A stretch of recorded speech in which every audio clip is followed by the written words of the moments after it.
Considered an unofficial citywide holiday in our adopted hometown of Valparaiso, Indiana, the annual Popcorn Festival is great fun for locals and visitors alike, with something for everyone. But why should you go? Today we'll give you 7 reasons why this 45-year-old festival is not to be missed. And if you plan on having a few adult beverages there, stick around so you don't miss our section on the unusual rules regarding alcohol at the fest. And learn the threshold rule. The Popcorn Fest was started 45 years ago to honor Popcorn King Orville Redenbacher, a Valparaiso resident. Here in Central Park Plaza, relaxing and taking it all in, is a life-size statue of Orville himself. Hey, Orville.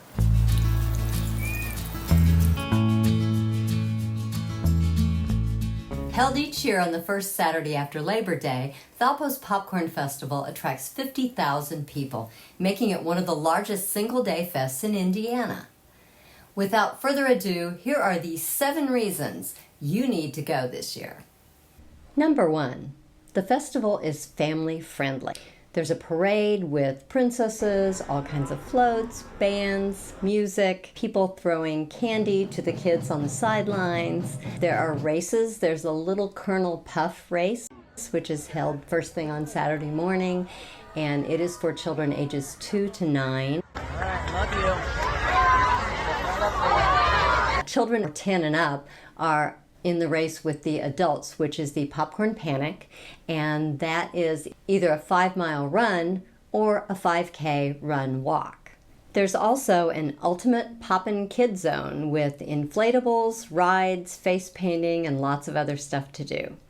So the kids will have a great time.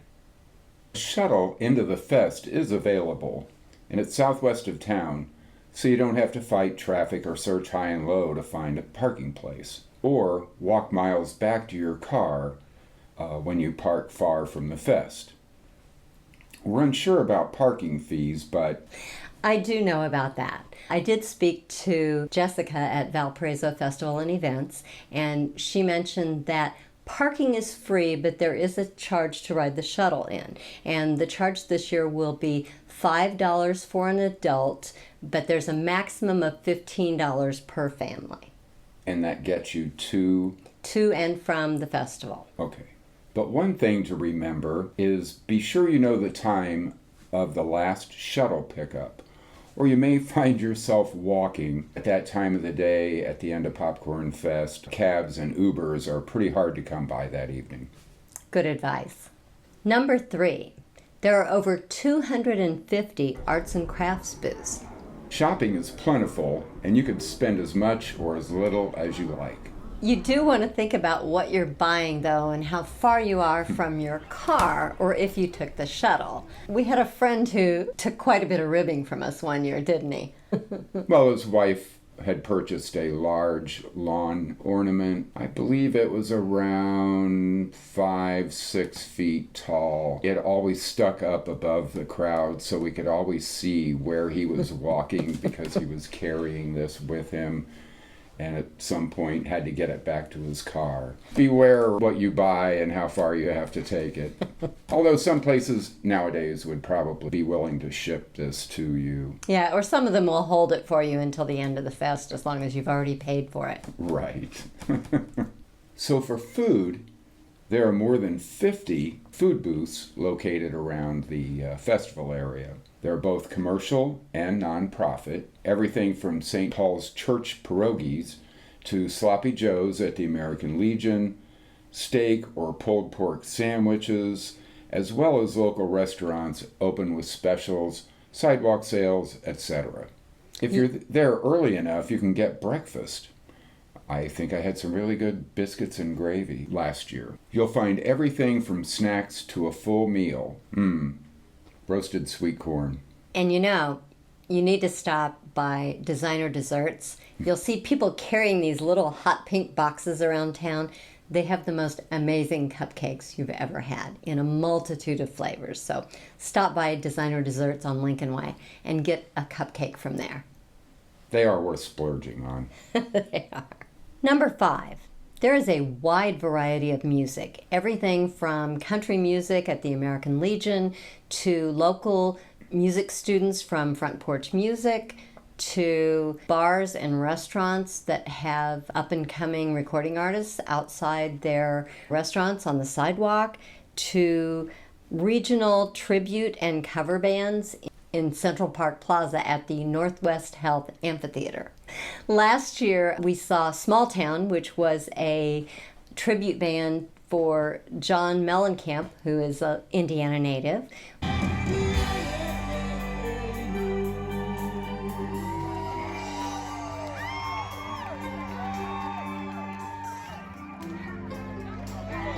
We also heard the Indigos, and there was a terrific band that played the main set in the evening, and they were the premier Rolling Stones tribute band in the Midwest called Satisfaction. And they were great fun to watch. Lots of people dancing and just having a blast.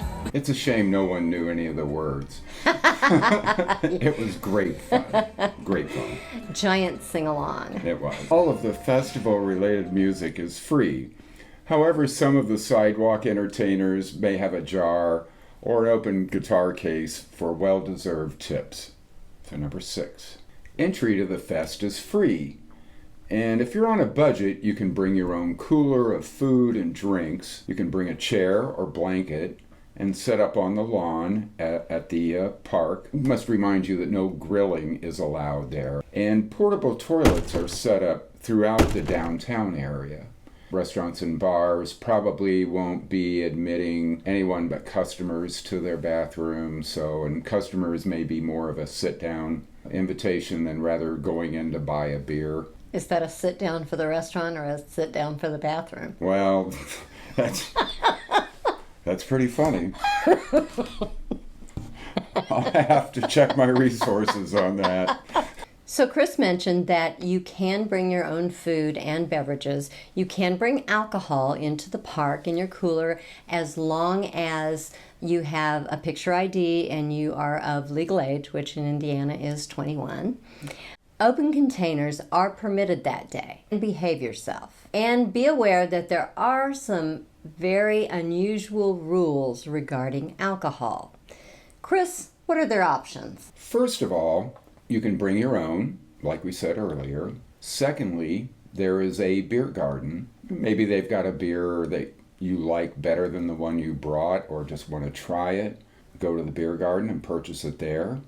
Or you can go to several local pubs or restaurants that are selling to-go beers, meaning I think 2 is the limit that you can carry out. But after that, it gets complicated. First of all, if you go to the beer garden, you may not take an open beer that you brought with you or purchased someplace else into the beer garden. It must be emptied before you go in to buy more beer. You can either empty it on the sidewalk or you can empty it in your mouth. One way or another, whatever works. Or give it to a friend who's of legal age. Good point, legal age. If you purchase beer at the beer garden, which by the way is adjacent to the stage, so you can actually see what's going on, but if you purchase your beer there, you may not take it out of the beer garden into the park or out into the town.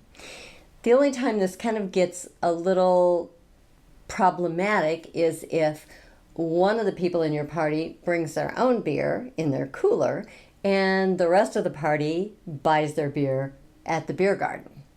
Because you can't take your beer in, they can't bring their beer out. So just something to keep in mind. And their third option, Chris?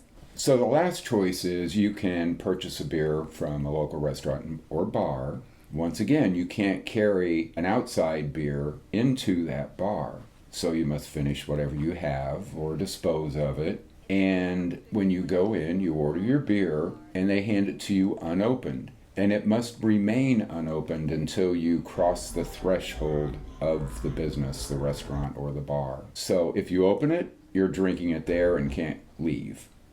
It's just one of those rules. We refer to that as the threshold rule.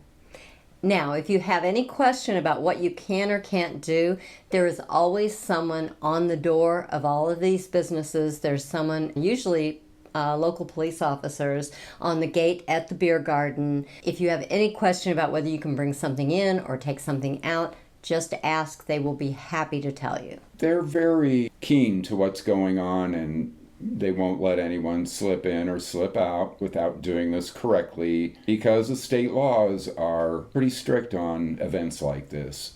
It's just something you need to heed and be ready for and keep it in mind. Yep, we don't want you to have to throw out a perfectly good beer. No. That would be such a waste. Horrible. And if one day isn't enough for you, there are actually preview events the day before the festival on Friday, which is fondly known as Popcorn Eve by the locals. We always go into work and wish everybody a happy Popcorn Eve. This year, on Friday night, they're having a Hot Wheels Race of Champions, which will benefit charity. They will also have a popcorn kickoff concert at Northwest Health Amphitheater in the park, and that will be music from the 80s, and they are inviting people to dress for the decade. Just got rid of my last 80s clothes. Oh, darn. So for more festival fun, take a look at this video of the Park County Covered Bridge Festival. And if you'd like more information on Orville Redenbacher and his fascinating history, take a look at this video down here from Company Man on Orville Redenbacher. Thanks so much for watching, and we'll see you next time on this second half adventure. Thanks again. Bye now.